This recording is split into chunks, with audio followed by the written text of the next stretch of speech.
Well, welcome back to What's That Laugh About? Whatever the heck this is. You know, if people could only hear what goes on before we go live. Yeah, and I'm insane and then become sane. Yeah, exactly. Doing a camera will do. Exactly. It'll do that. And we would get a gazillion sponsors, you know, for this show. Behind the scenes. You know, we're going to get a gazillion. In my own town. Right. We have some special guests today. I am excited to have, Clay and Mike on mic from the Mammoth Community Water District in my hood. So thank you both for coming down here today. And it's kind of cold down here, but I appreciate it. You coming down the hill and the road was open, which is the most important thing. Yes, thank you for having us. Absolutely. So let's just dive right into the Mammoth Community Water District. So let's talk about this winter. No. Dive right in. Water. You picked that up. That was good. I did. That was good. I didn't even understand what I said there for a second, but I want to talk about the snow this winter. I'm not sure when this episode is going to air, but how did the snow in our 17 atmospheric rivers that came in affect the water district? I often wondered if you guys were overwhelmed with what happened. Yeah, I don't think anybody that was in Mammoth wasn't overwhelmed, and we are certainly not excluded from that.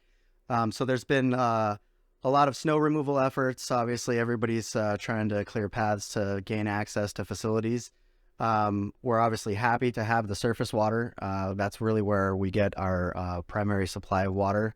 When we can utilize surface water, it's obviously a lot cheaper to produce, or maybe not obvious, but we do have other sources of water, which include wells, but that requires electricity to pump those sources to the surface and then treat them and then pump them again to get them into the distribution system. So just from an electrical standpoint, costs, surface water is gravity fed.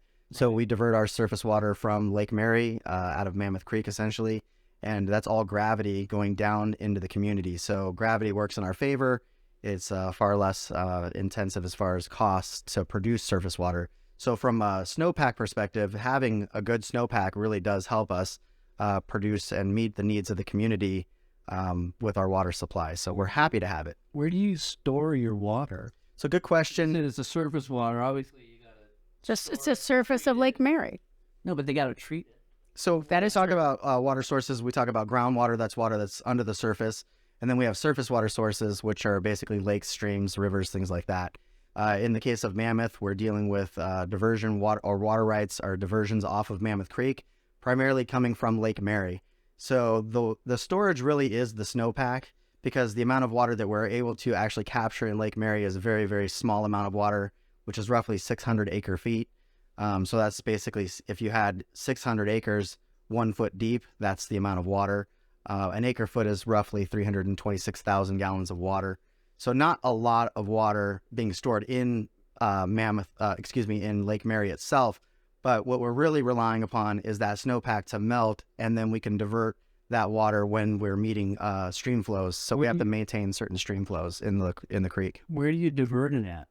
So we have an intake structure in Lake Mary that's under the surface, and there's a pipe, a large diameter pipe that basically conveys water from Lake Mary into Lake Mary treatment plant. And okay, so I was thinking, Lake Mary, but Lake Mary has that waterfall that goes into Twin Lakes, and that freezes. So how are they getting that water from Lake Mary to Twin Lakes? Because in the winter it's frozen. Right. People actually ice climb that thing. Right. So there's a pipe in Lake Mary that's correct. that sidesteps all that. That's correct. And so we divert water from the lake, and then when the thaw happens, which is starting when the warmer temperatures pick up, we have the April through June kind of runoff. We're able to divert some of that water, fill the lake back up. And then when we're meeting stream flow requirements, we have to maintain certain, we're not allowed to directly divert and influence the flows in Mammoth Creek unless the flows are above certain thresholds. And the reason for those are to maintain a healthy fish habitat. And so that's part of our water rights. So every month, depending on the month, in the warmer months, that stream flow requirement is higher than, say, in the wintertime. So right now, 9.8 cubic feet per second is the requirement. We're currently running about 14 cubic feet per second, so we're allowed to directly divert water. So that allows us to use water through the Lake Mary treatment plant and serve the community. So when you're talking about Mammoth Creek, then you're not talking about anything past Lake Mary. No, we're not diverting water past Lake Mary. But ultimately, we do influence what's going into the creek because it's going down. Correct. Yeah, but okay. So does that water go then to the other group? So anything group. downstream. Sorry. And Other group. so Los Angeles Department of Water Power has water rights. Yeah. They get whatever's kind of remaining ends up in the Owens River. Okay. It'll go into Crowley Lake and then end up in the Owens. All right. For some reason, I thought, because I know where you're located, I was thinking maybe the water flows all the way down into your plant down there, but no, you heard it from Lake Mary. That's correct, and the plant is located up in the Lakes Basin. It is. Yes. Where? Near the pack station. Okay. Oh, behind the horses? Correct. Kind of behind? I didn't know that, and I've been living up there for a very long time. So the snow melt. So everybody's worried about the great thaw, that it's going to get really, really hot, and then things are going to melt very, very quickly, which if it happened on our property, I wouldn't be too upset. But I know the surrounding area, what happened if it just all melts quickly? So fortunately, a lot of the melt is related to the energy that it takes to melt the snow. And so a lot of that comes from solar radiation, not just warmer temperatures, but actually how much energy the snow is going to absorb from the sun. So as the days get longer, the melt will actually progress. Typically, we'll see a melt in a runoff period of about 90 days.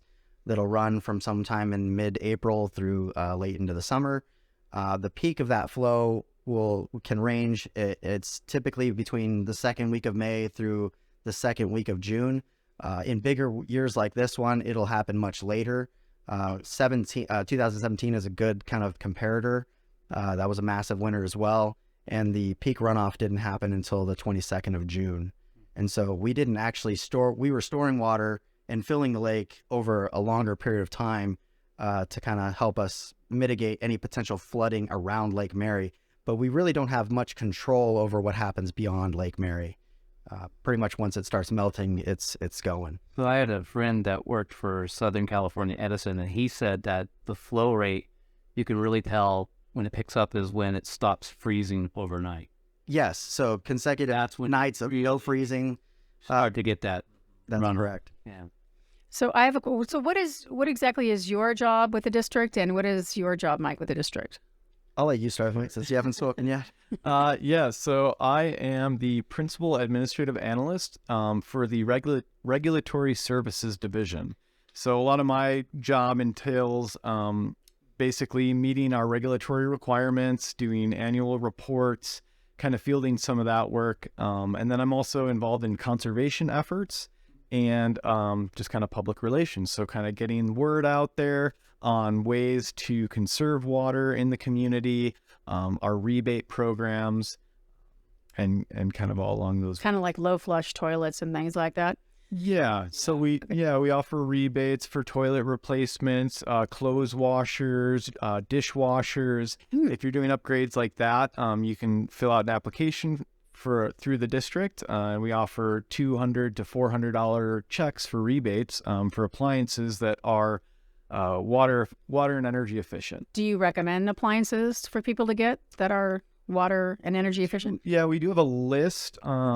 But nowadays a lot of those appliances are going that way either way, and some state requirements are pushing them that way. So a lot of those appliances are already out there in the stores and are probably being considered to be purchased no matter what. But we want to help out and make that push towards energy, water efficient devices like that. So in a year like this, there's going to be a lot of people in Mammoth that think, oh, we don't have to conserve because we've had snow in our yard, since whenever. So is that a misunderstanding? Yeah, I would say, I think that sometimes the misconception is we see a lot of snow and we see a lot of water and we feel that it's there for our taking or our use. Amen. Preach it, brother. But where we do also get water, as Clay mentioned before, is our groundwater aquifers, and those take longer to recharge. Right. Once you start pulling that water from hundreds of feet below the surface, it takes a while for those drops of water to get back down. How long does it take? It's interesting. Good question. In 17, we did see a pretty massive recharge. It happens over the course of months. Usually the spring runoff does contribute, and we'll see a kind of a rapid uptick, but we're in a kind of an interesting geology. We have what's called a fractured rock basin. So it's not like a bathtub type situation under the surface where it's just going to all melt and go in there. A lot of it's leaving while it's coming in. So even though it does come in and recharge, it doesn't stay there all the time, kind of, indefinitely. So even though we do get a rapid recharge, we do need longer recharge to kind of sustain that and kind of maintain those levels.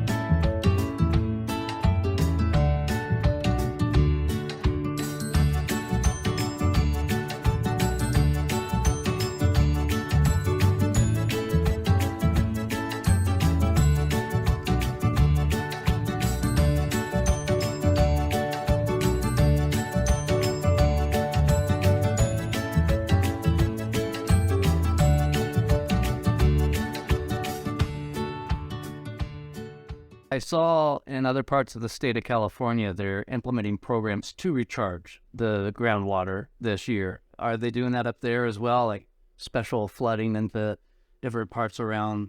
Not deliberately. That kind of just happens through natural causes. We did do a feasibility study back, I believe it was in 2017 or maybe 2018, to see if it was possible to use surface water to actually recharge groundwater sources. But it didn't pencil out for numerous reasons. But we actually looked at it. We actually worked with an engineering firm and looked into the potential for bigger years to actually divert some of that water, push it back into the wells, essentially.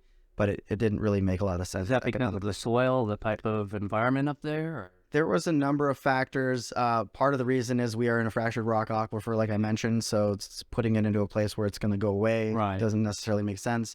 And then we also we have dissimilar water quality types. So when you're dealing with surface water, you have low mineral content. When you're dealing with groundwater, you have a very high mineral content. If you push low mineral content water into a high mineral content area, you can actually start descaling and create problems within the aquifer itself, or even the well casing or the formations that actually are used to convey that water to the surface. So there's a lot of varying reasons why it didn't work, but there's it basically didn't pencil out, as economically was the main reason. So how did you guys get the measurements of the snow? Do you know how much snow we actually had? And how did you figure that out? Good question. So that is done through the snow course surveys that are done. LEDWP actually has a snow pillow on Mammoth Pass, and that's where we take our primary information from. That really dictates kind of like what our water supply looks like from a surface water perspective. So that usually gets measured throughout the course of the winter, but the kind of the benchmark or the standard is what that is on April 1st. And so everybody refers to the April 1 snowpack. Right. This year it was about 245% of normal. So the way they measure it is in snow water equivalent, which is basically if you took that water and melted it, how much water would that be in a column? And so that right now is on April 1st measured about 104.7 inches. And the average is about 42.5. So much, much larger. 17 was, I believe, 92 inches of snow water equivalent, or was it 80? Anyways, it was lower than where we are now. You know, like how much a cubic foot of snow becomes in water? I think a cubic foot is, I believe, I know by weight, but no, I don't offhand. Now, is there a normal? Because our weather is so wonky right now. What is normal as far as snowpack and water levels? Yeah, so the normal for Mammoth Pass is that 42.5 inches. So that's normal. That's considered normal. Okay. That's a longer term average, which obviously is going to get influenced over time if that number continues to go up or down. But they're kind of holding that number, that 42.5, is kind of the reference point that we use as quote unquote normal. Okay. Does Horseshoe Lake really have a crack at the bottom of it? Do you know that? I don't know the answer to that. Okay. That's a question that comes up a lot. We're just wondering. What I do know is that Horseshoe Lake will likely flood again like it did in 2017. Oh, yeah, it did, didn't it? It came right up to the road. Correct. Does it create problems with the mountain leaking gas, or does it stop leaking gas? Actually, I don't know the answer to that question. That's okay. That's a geology. Yeah. Do you have a geologist that works with you guys, or do you sort of work with, I don't know? We actually contract hydrogeologists for various projects. Okay. And then we have engineers on staff that have some geology kind of training or expertise. So based on the history of like 2016-17 winter, how long do you think this snowpack is going to last? Good question. From a water supply perspective, I know that in 17 that we were able to fill the lake. We had it full sometime after the peak runoff, so shortly after that June 22nd date that I gave. And then we had the lake full all the way through until the end of the summer of 2018. And so we were on surface water for well over a year from that snowpack alone. Obviously 18 did contribute, but it was not nearly as close as far as snowpack. So in 17, we had 88 inches of snow water equivalent. And then the following year in 2018, we had only had 33, which was, 77% of normal. So we had a massive year and then kind of a subpar year. But, it lasted quite some time. So how did the equipment, now I've taken a tour. I used to work for the Mammoth Times, and I did a story on the whole district. And I remember taking a tour back there. And I remember whoever gave the tour was talking about how, cell phones end up in those ponds in the back that you guys have, and all sorts of things end up because people flush things down the toilet. I mean, with all the snow and everything, did you clear the snow off of the ponds that you have back there? And So they're not called ponds. What are they? the wastewater treatment? Yes, thank you. That right behind you, right behind the So office. right now, the back 40 is pretty much covered in snow. Our wastewater treatment facilities are accessible. We keep them accessible because we have to be operating and maintaining them. The snowpack doesn't really have an influence on what ends up down the drain, simply because that's not really how it ends up going, downstream. It ends up, like, we do have influences in the wastewater stream as a result of infiltration and inflows, basically through seeps and cracks or manhole covers and the pick holes and manholes and things like that. So we do see, like right now, we're producing roughly 1.2 million gallons a day to distribute for drinking water, and we're receiving about 1.5 million. So 300 to 500,000 gallons of water every day is coming in that we didn't distribute. That's just what's coming in as a result of those inflows. This episode of This Crazy Life is also sponsored by Jaspin IT Consultants. Jaspin is trusted by financial firms, hospitals, and small businesses with over 30 years of experience, specializing in computer repair for PC and Mac, managed IT solutions, managed antivirus, servers, virtualization, networking, surveillance solutions, VoIP phone service, and digital signage. We are building a reputation for creating a positive return on investments for our clients. If you are serious about your business success, our team of professionals can get you there. Strategic thinking, personal attention, competitive prices, real-world results. Discover the Jaspin difference. Located at 249 North Main Street in Bishop, California, 760-872-2797, or on the web at www.jaspin.com. So, since you said flushing things, I did. maybe Yes. you should tell us, because we were talking earlier, what things shouldn't go down the sink or down the toilet. Yeah, so one of the just big general messages is, those aren't trash cans. We have trash cans for a reason, but to put the trash into those.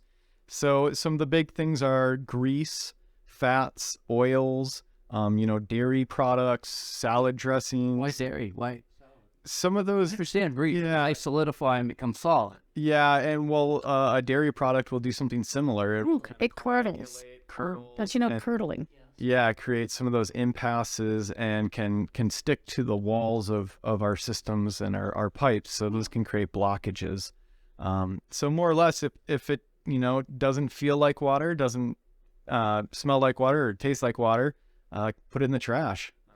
Keep those things out of our drains, and it really helps our flow and our systems to move as they're supposed to. I think a lot of people have a false sense about a garbage disposal, and it's not the mass everything and Well, maybe they should outlaw garbage disposals because, I mean, the garbage disposals, people put food in there and you don't want that food in there. So what's the point of having a garbage disposal if the water districts don't even want food going into the pipes? Right. That would, if you take out your garbage disposal, that would deter people from throwing. Call your congressman. It's a hard sell, you know, like even family members, when I tell them, hey, you should be scraping your dishes off in the trash, they're like, why would I do that? I have a garbage disposal. Right. Yeah. But, you know, there's just an educational component there. And we do outreach and education through the district. Like one of the things that we do on a regular basis is working with the Living Wise program. We offer a 6th grade tour where the Mammoth Middle School comes and we give them a tour of both water treatment and how we produce the water, and then all the way down to the wastewater and how we receive it and how we treat it. And it's actually really good for the kids because they go home and they sell their parents on all this stuff. And it's pretty interesting to hear a lot of people come back later and just say, yeah, you know, our kids told us that we weren't supposed to do this, and that's why they changed their habits. You know, getting their parents to do it directly sometimes is more difficult because you're changing habits that are just, you know, hard to kind of change. Yeah. I started changing mine with the grease from a radio commercial that you guys put together. Yeah. And I started changing mine about 10 years ago. I think it probably was when I had the tour, because I would take my hairbrush hair and put it in the toilet. And now I haven't done that in 10 years. Well, we appreciate that. Yeah. It definitely becomes a big problem. We've noticed since you stopped. Thank you very much. Thank you very much. So how does the district work with the LADWP, since you guys are both all about water? Yeah, so the good question. So like I said, they maintain and operate the snow pillow that we get our information from. So there's a lot of data sharing. We also mutually kind of use information with regard to our stream flows. So we publish a lot of our information and distribute that with them. So we kind of operate similar structures. They have flow measuring stations that we use that information as part of our water rights and reporting, and vice versa.